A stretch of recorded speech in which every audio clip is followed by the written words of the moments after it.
encima del 1.030 en el decímetro lunario mediano. Cuatro líneas, 1022. ¿Qué dije? 4 líneas por encima del 30. 1.022. En el decímetro lunario mediano. Ah, 1.0. No. ¿Cuánto dijo? 4, 1.026. 4 líneas por encima. 26. 1.026. No, 26. 0.026. Ah, ¿no? Pensaba que 0. En el mediano es 1 y en el chiquito Cuando está 2. por encima se resta, pues, ¿no? Cuando está por debajo, cuando es por debajo, lo tienes que sumar. Pero depende del valor. Claro, si el decímetro es el mediano, 1. Si es el pequeñito, 2. ¿De cuántas líneas consta el decímetro lunario mediano? 30. No, 60. El pequeño, 30. 30. Ya, 30. Vamos a ver. Entonces, Yo sí grabé, la sí. práctica, usted tiene una... ¿no? Eso es lo que les he dado, ¿no? Esa es la expresión, ¿no? Del PPT. Ya, entonces la práctica se llama concentración y dilución urinaria. Sobre la orina y orina que se con Chido. riñones. Saca esas ¿Cómo se probetas. llama la unidad anatómica funcional de los riñones? Nefrón. Nefrón o nefrona, lo mismo. Aquí está, esto que vemos acá pequeñito es un nefrón. Todo lo que está aquí de negro es un nefrón. Representa un nefrón. El nefrón tiene dos partes. Uno que tiene la forma de una letra C, esto que está acá, que está aquí grande, es la cápsula renal. Y todo el resto es el túbulo renal. ¿Sí?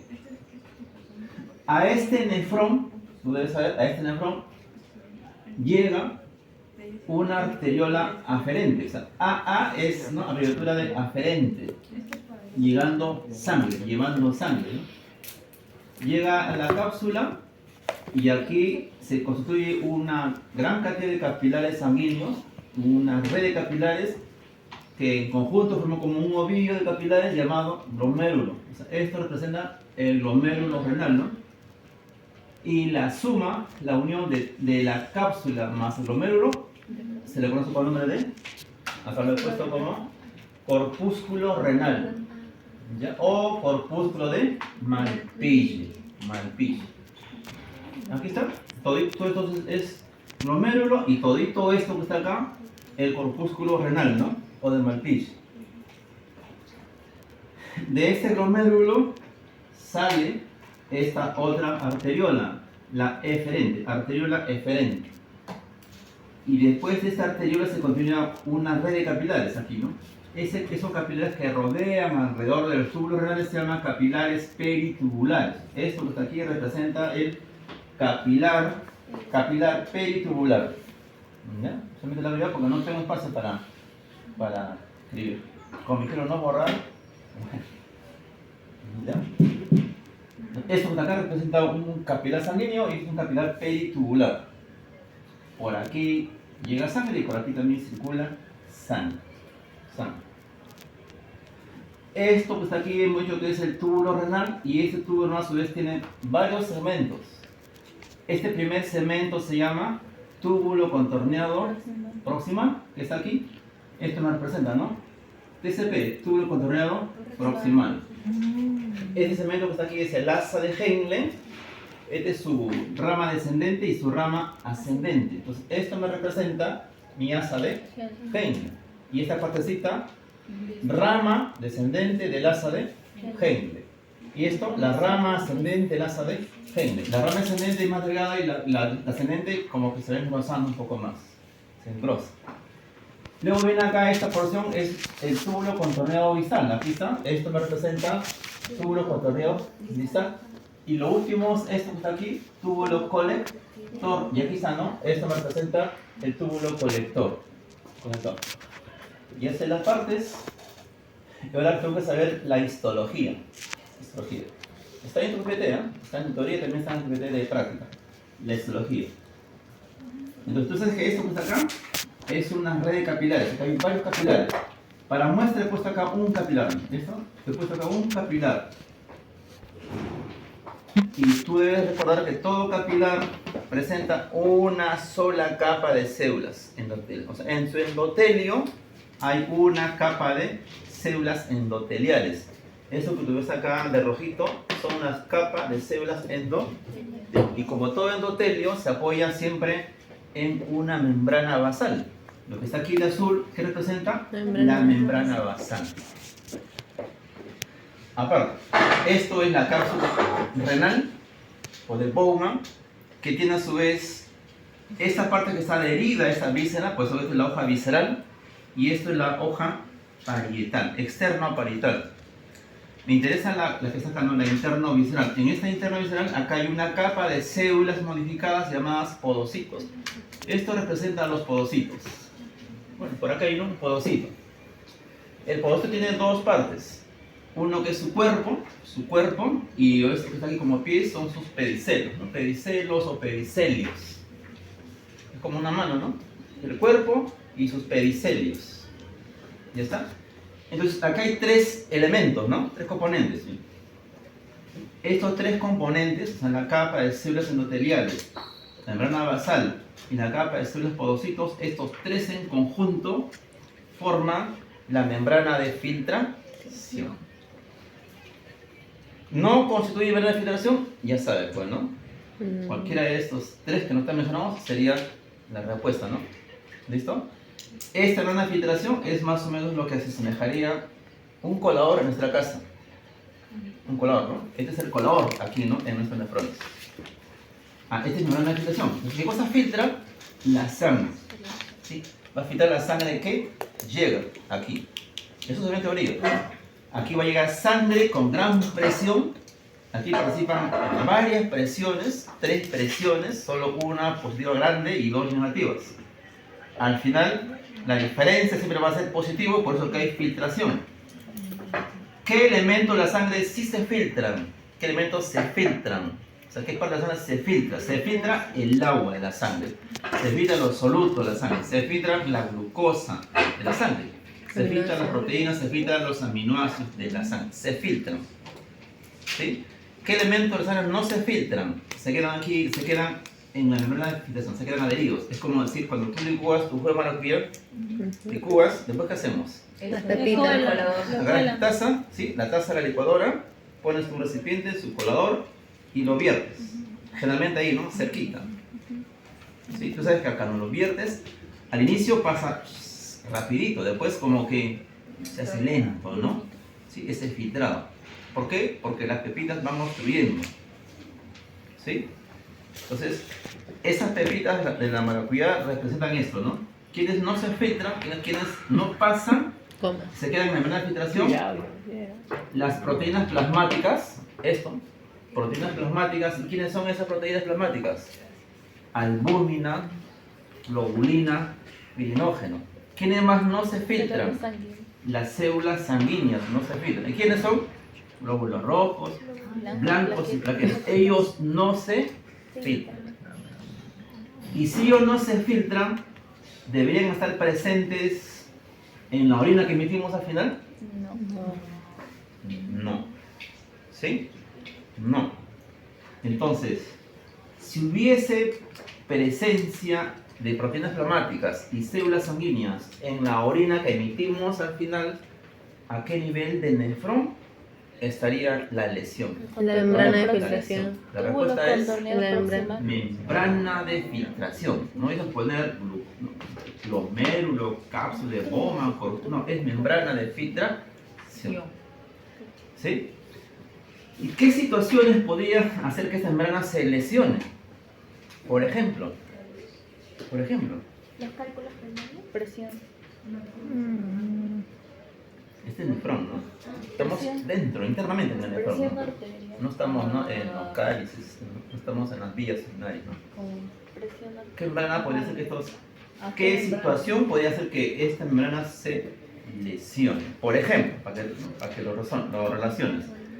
¿Qué sucedería si en forma permanente, en vez de vertirlo, mi licuadora, que he licuado mi jugo de maracuyá, por ejemplo, a esto que debe ser lo normal, esto me ocurre de aquí soltarlo, ¿sí? Siempre soltarlo ahí.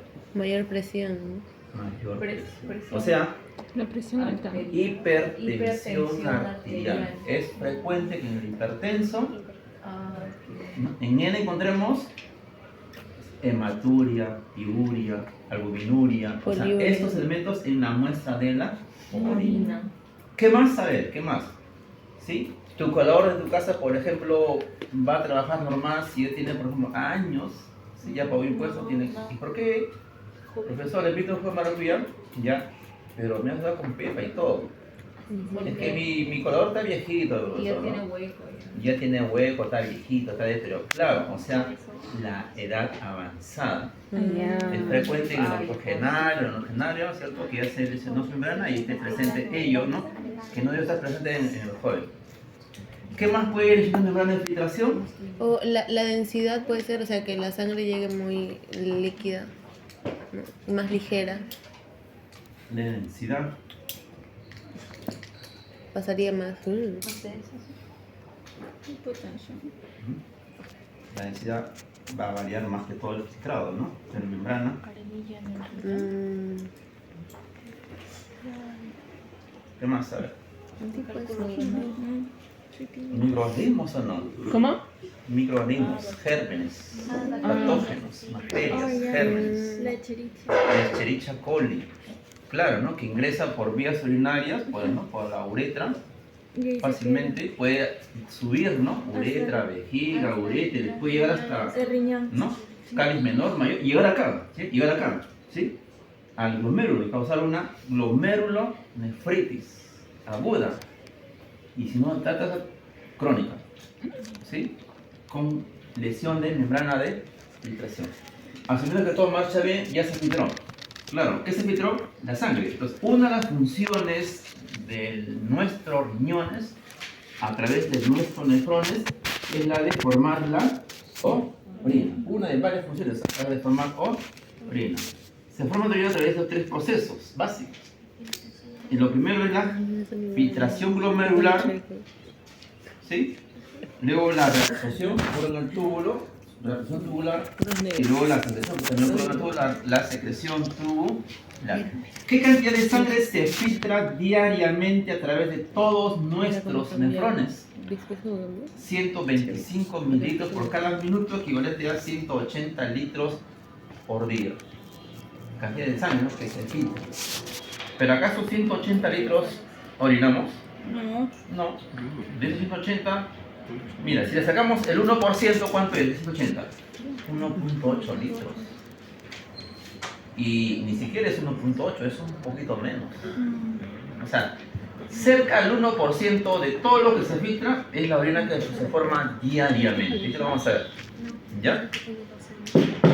Aquí, miremos acá. ¿Tiene 2 años? Entonces, vemos acá, miren. Miren, ¿cuál es ahora la histología de nefrón?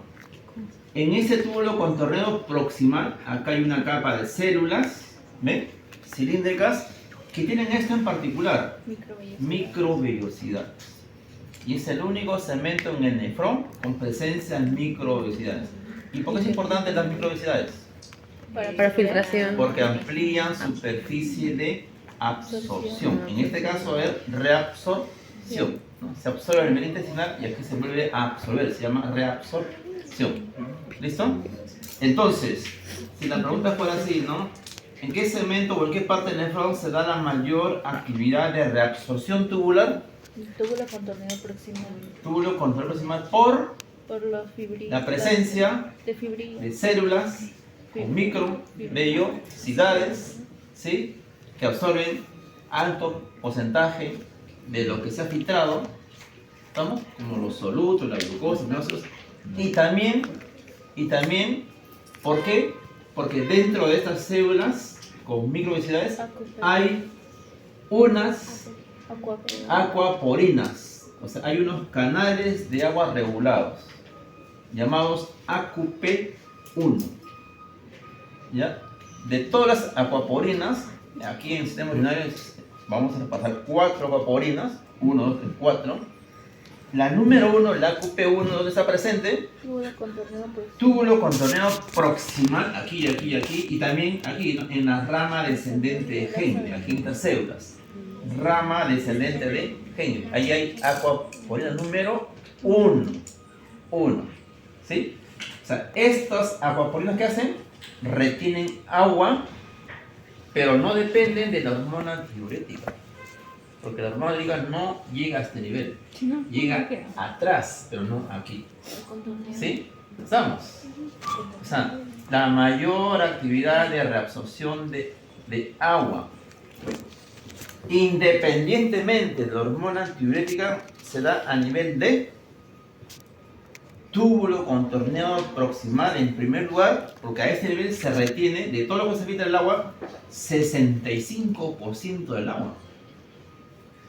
Y en la rama descendente de Henle, aquí, el 15% del agua, más no en la ascendente. Por eso se dice que esta rama ascendente, la Henle, es la porción impermeable, ¿sí? Y en cambio la descendente es permeable, así como la ascendente es completamente permeable. ¿Listo? Y esa es donde se encuentra la AQP1, y esto es independiente de la hormona antidiurética, la AQP1. ¿Qué más? Miren, en el túbulo contornado distal, aquí en el distal, aquí también hay una capa de células cilíndricas, sin microvellosidades, pero casi en la parte final de este distal, hay estas células cilíndricas, toman un nombre particular, se llaman así, células principales. Y le he granado uno, ¿sí? Para poner ahí como ejemplo, ¿no? Uno. No es que sea, profesor, que hay células grandes y aquí pequeñas, no. ¿Sí?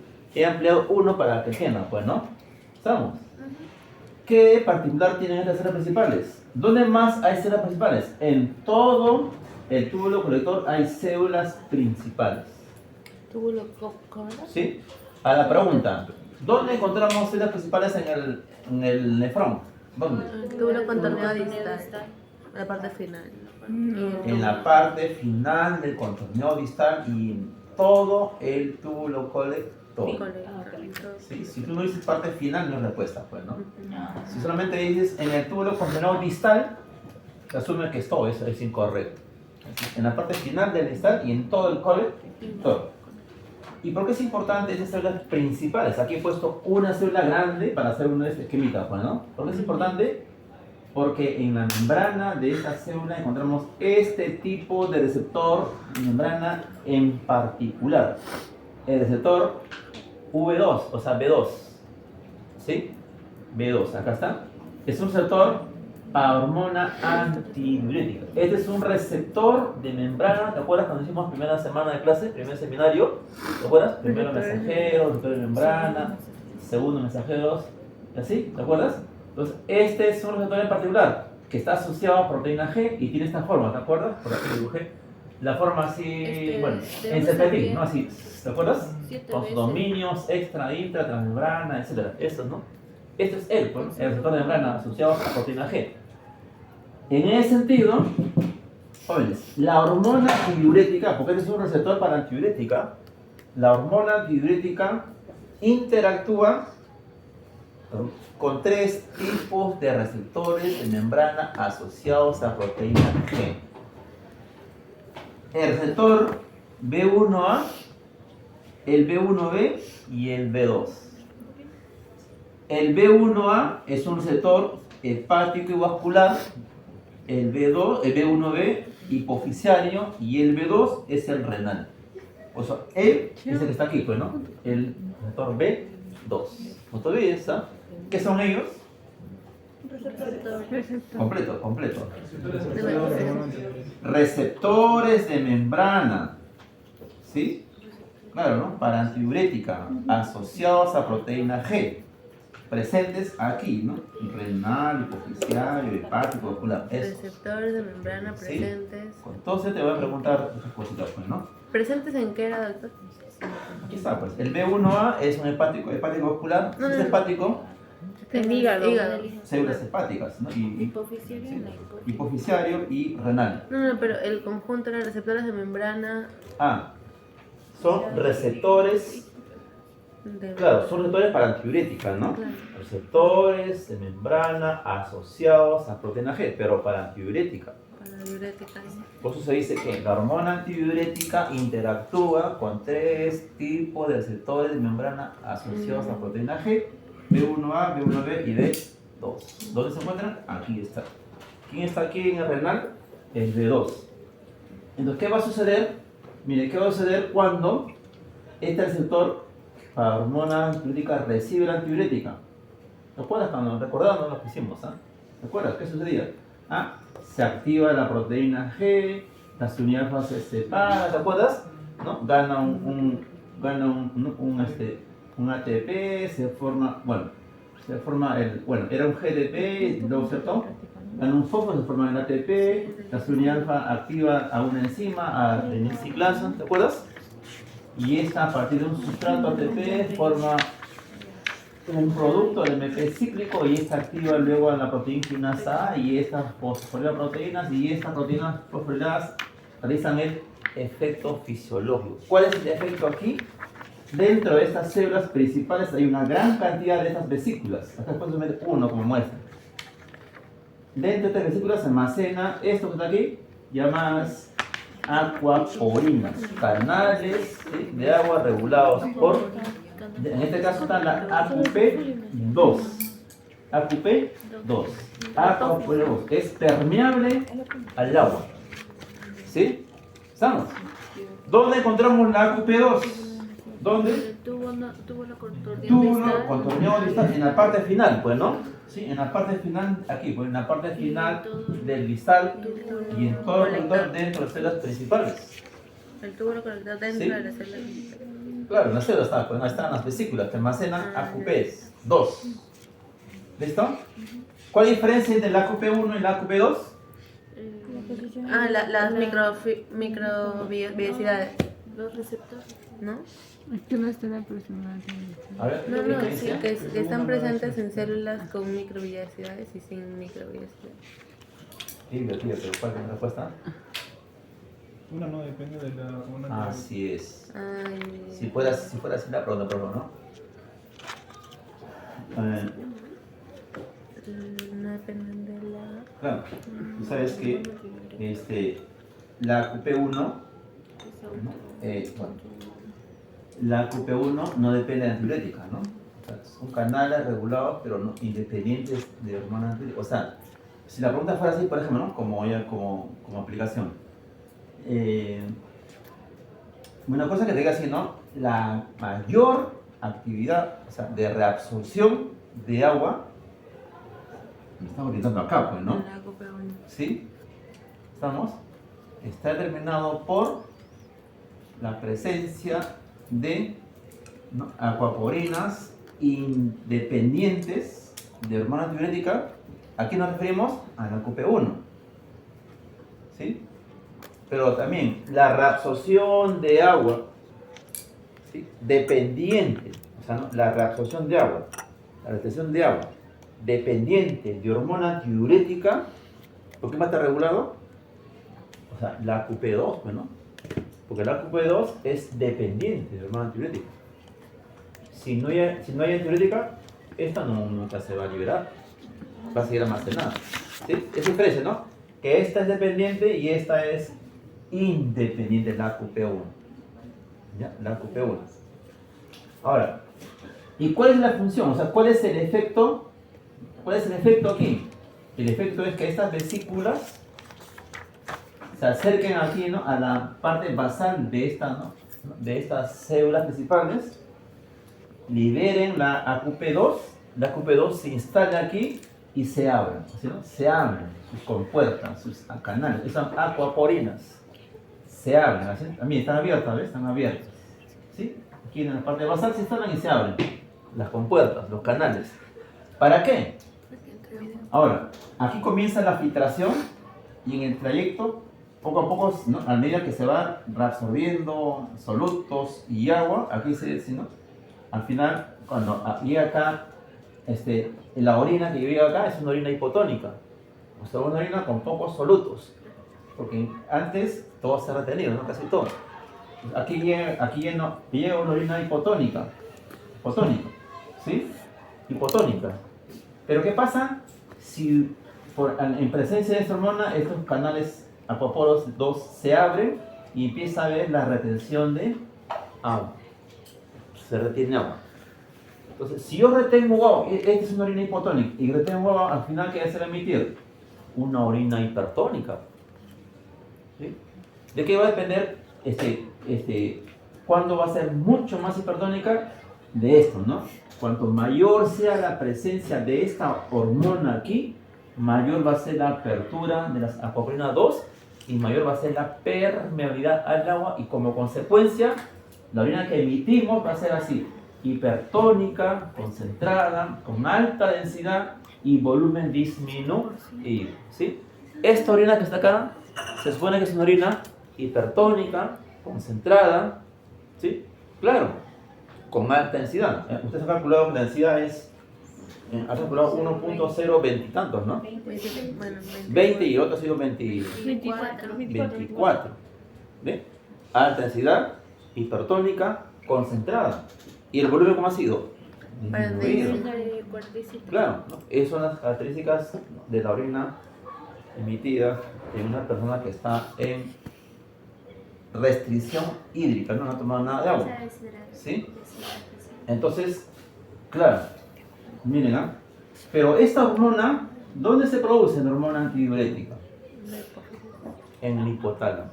Acá arriba está el hipotálamo, ¿no? Esto representa la hipófisis, acá arriba es el hipotálamo. En el hipotálamo tú sabes que hay neuronas que se reúnen formando núcleos hipotalámicos. Uno de ellos, ¿quién es? Es el núcleo supraóptico, ¿sí? NSO. En este núcleo acá están los somas neuronales, y esos somas son los que producen la hormona antidiurética. Luego esta hormona desciende por sus axones, fijados por la neurofisina. Luego llegan acá a la neurohipófisis y aquí se almacena. ¿Te acuerdas? Aquí se almacena esta hormona. Otra más, pero no me interesa ahorita, ¿no? Entonces, de aquí, y cuando se requiere esta hormona, se secreta a la sangre. A la sangre. ¿Listo? Pero ¿cuáles son los estímulos para activar a este sistema de hormona antidiurética? Aquí están dos estímulos. Uno, el volumen, y otro, la osmolaridad. Esos son los estímulos, ¿no? La actividad viene por estímulos, ¿dónde están? Volumen y osmolaridad. Ahora, en tus dos compañeros que han estado todo un día sin tomar agua, ¿cómo está el volumen? ¿Cómo ha estado el volumen? Poco. Disminuidos. ¿Sí? En tus compañeros, en ellos han estado viendo volumen disminuido. Ante esa situación, ¿qué ha pasado con su osmolaridad? En ellos ha estado aumentada su osmolaridad. ¿Sí? Entonces, en ellos ha habido un volumen disminuido por deprivación hídrica. Por ejemplo, no tomes agua y como consecuencia aumentó su osmolaridad. Entonces, ellos han estado en una situación de hiperosmolaridad, ¿no? ¿Sí? Aumento se llama hiperosmolaridad. En ellos, dos de sus compañeros, ¿quién ha estado, ¿no? y quién ha detectado ese aumento de osmolaridad? Sus osmoreceptores hipotalámicos. ¿Sí? ¿Estamos? Jóvenes. ¿Quién detecta las variaciones de osmolaridad? Los osmoreceptores hipotalámicos. ¿Sí? ¿Qué hace un osmoreceptor? O se activa o se inhibe. ¿Cuándo se activa? Cuando detecta niveles altos de osmolaridad. ¿Cuándo se inhibe? Cuando detecta niveles bajos de osmolaridad. ¿Sí? En dos compañeras, como ellos no han ingerido agua, ¿sí? Como no han ganado agua, no han ingerido agua, ¿qué pasó con su osmolaridad? Aumentó su osmolaridad. ¿En ellos qué pasó entonces?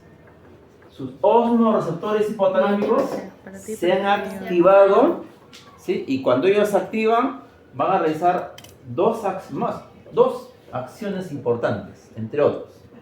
Una acción, van a activar al centro regulador de la sed, que está en el hipotálamo. Y segunda acción, van a estimular la secreción, liberación de hormona antidiurética para que ellos se dirijan vía sanguínea a los riñones, a los nefrones. ¿Sí? a nivel distal y conector para que sean recibidos por el receptor V2 y desencadene todo este mecanismo. Cuanto mayor sea la secreción de hormona, mayor va a ser la retención del agua, ¿no? De la orina. ¿Sí? Y cuanto esto sea mayor, mayor será la orina hipertónica concentrada y entre otros. Miren, ¿eh? Entonces, lo contrario, después que tus compañeros han dejado sus 2 muestras de orina, ¿qué han hecho ellos? Ellas Han tomado agua. han tomado agua. ¿Sí? Entonces, en ellas, ha habido esto ahora, ¿no? Ahora, ¿sí? Ha habido un aumento de agua, voy a poner con otro color, aumento de volumen ¿y por qué aumentó? Porque ha habido una sobrehidratación. Y hídrica, se supone, pues, ¿no? No alcohólica, sino hídrica, bueno, y agua. ¿Ya? Entonces, ante esa sobrehidratación, ¿qué ha pasado con su osmolaridad, compañeras? Aumentó. Se reduce. Si aumenta el volumen, disminuye. Disminuye. En ellas está, ¿no? Disminuyendo aquí su osmolaridad, ¿sí? Y a la disminución, ¿cómo se llama? Hipo. Hiposmolaridad. Te voy a poner hipoos, es lo mismo, ¿no? Con doble O, ¿no? Hipoosmolaridad del seno. Ante ese descenso de la osmolaridad, ¿qué pasa con su osmoreceptor? Se inhibe. Sí, en ese momento, el osmoreceptor de tu comida se está inhibiendo. Y cuando se inhibe, ¿qué sucede cuando se inhibe? Se inhibe también la sed y también se inhibe la liberación de hormona antidiurética. Y si aquí no hay presencia de antidiurética, No hay V2. nada de esto va a suceder. No hay ¿Sí? AQP2. Estos se destruyen, ¿sí? Regresan a las vesículas, se cierra automáticamente, se sella y esto se vuelve impermeable al agua. No hay nada que retenga. Entonces, si aquí llega una orina hipotónica y nada se retiene, al final saldrá una orina muy hipotónica. ¿Sí? Y a medida que se bloquee completamente esta hormona hidráulica, mayor va a ser, ¿cierto?, la orina hipotónica. Diluida, ¿sí? Entonces va a ser todo lo contrario a esto, pues, ¿no? Saldrá una orina hipotónica, diluida, con baja densidad y aumentados los volúmenes. ¿Sí? Pues la siguiente muestra de orina va a ser más, la otra mucho más. Así como entró más o menos 1,4 litros de agua, debe salir esa cantidad de agua, ¿no? Si no sale ahorita acá, saldrá en el camino a su casa, pues, ¿no? En el bus va a querer salir, ¿no? Y ahí va a haber un problema. ¿Sí? Puede salirlo. Ya. Veamos, miren. Acá. Jóvenes. Aquí. ¿Y dónde encontramos la QP3? Dato que no le diga al grupo anterior, ¿no? Ustedes le dicen, ¿no? ¿Dónde encontramos la QP3? Aquí también. ¿Sí? En esta célula principal, aquí y aquí, ahí también vamos a encontrar AQP3. Bueno, aquí, AQP3. Bueno, acá, ¿sí? AQP3. Pero, ¿cuál diferencia? Mire, la QP1 y la QP2 tienen que ver con la permeabilidad al agua. ¿Sí?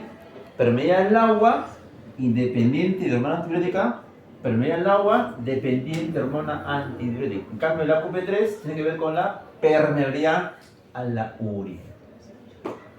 ¿Dato? ¿Sí? ¿Y dónde encontramos la QP4?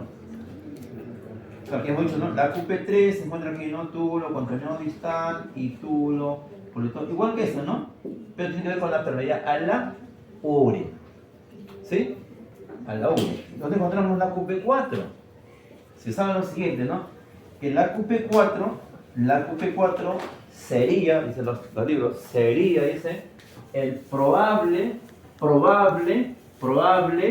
aquí, osmoreceptor hipotalámico, involucrado con la activación de la sed y la secreción de la hormona antidiurética. Es la AQP número 4. ¿Ya está? 4. ¿Qué más? Miren, en tu copia, en tu PPT de la práctica, está bien eso, esa es la práctica, ¿sí? ¿Sí? ¿Esa es la práctica? Pásame, por favor, un ratito. Miren, aquí, Ay, oye, ¿qué haces? miren, acá dice concentración y dilución urinaria. Lo que te estaba comentando está acá, ¿no? Está aquí, lo puedes leer, aquí está, etcétera.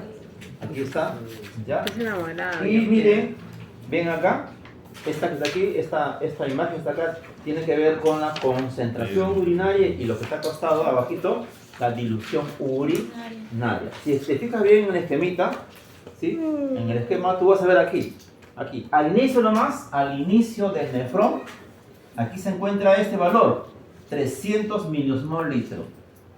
Miren, 300, ¿eh? Sí, vamos a leer ya, pero ahí está, estaba haciendo un resumen nomás. Miren, este es el valor referencial de la osmolaridad urinaria normal. ¿Estamos? 300 miliosmol litro. Mientras esto se da a nivel renal, a nivel de la orina, la osmolaridad sanguínea sérica, plasmática en sangre, oscila en este rango, 285 a 290 miliosmol litro. Así es, ¿no? Es la osmolaridad. Muy cercano, muy parecido. Miren, ¿ah? ¿Y qué va a pasar? A medida que lo que se filtre se va reabsorbiendo, miren cómo va variando esos valores. Mira acá en la gemita que está acá, de 300, luego está 380, 580, 700, 900, al final llega este valor, 1200. ¿Ven? Acá, ¿ven? Aquí abajo está, 1200. Aquí. El dato, y sabe lo siguiente, que la orina se encuentra concentrada al máximo cuando alcanza este valor de 1200 de unidad urinaria. Y cuando esto ocurre en orina, ¿qué va a pasar a nivel de sangre? Aumenta de 290 a 295, umbral máximo de la osmolaridad sanguínea sérico-plasmática. Pero miren, 290, 91, 92, 93, 94, 95. En cambio acá, 300, 500, 300, 900, Ya se 1000. entregaron, ¿no? Miren, ¿ah? ¿Sí? Aquí, ¿está viendo? No, es importante. Grandes incrementos, aquí implican pequeños. ¿Cómo si no? También. De 990 a 91, ¿cuánto implica acá? De 300 a 300, ¿cuánto hay? Como 400. Bastante, ¿no? Es como si, mira, de 90, 91, 2, 3, 4, 5. Ah, o sea, 5 estamentos. Y aquí y acá, o sea, es como decir, ¿no? Un incremento de un valorcito, de una unidad acá, equivale aquí a cuánto de unidad, de incremento. Más de 200, ¿no? ¿Se dan cuenta? Sí, o sea, pequeños incrementos de osmolaridad sanguínea implican grandes incrementos a nivel de orina. Todavía está concentrada más cuando adquiere este valor. ¿Ya? Y cuando esto ocurre, se sabe lo siguiente. ¿Sí? El pico más alto de secreción de esta hormona antidiurética, el pico más alto de secreción, se da cuando alcanza este valor, como 295 a nivel sanguíneo, sérico-plasmático, y 1200 a nivel de orina. Ese es el dato. ¿Ya? Lo contrario, aquí, acá, decimos que está aquí, igual, comienza siempre con 300, acá dice 300. Al final de todo esto, aquí al final, miren, ¿a cuánto ha bajado la osmolaridad? 65. Aquí está, 65. Y cuando alcanza este valor 65, se sigue haciendo, ¿no? La orina se encuentra diluida al máximo cuando alcanza este valor como de 65 o 70 miliosmol litro a nivel de orina, nefrón. Mientras esto ocurre aquí, ¿qué pasa a nivel sanguíneo? Disminuye de 285 a 280, el umbral más bajo, ¿no?, de osmolaridad sanguínea. Y cuando esto ocurre, se sabe lo siguiente, ¿no? Aquí la hormona antidiurética ya no es detectada en sangre. Se ha bloqueado completamente. ¿Sí? Entonces se puede preguntar, pues, ¿no? La orina, no. Se bloquea completamente la hormona antidiurética cuando se alcanza un valor como los 80 en sangre y 65 o 70 en la orina. Diluida al máximo. Al máximo. ¿Ya está? Al máximo. ¿Qué más? ¿Qué más? Listo. Ya, a ver, evalúen la otra muestra si es que hay. No hay.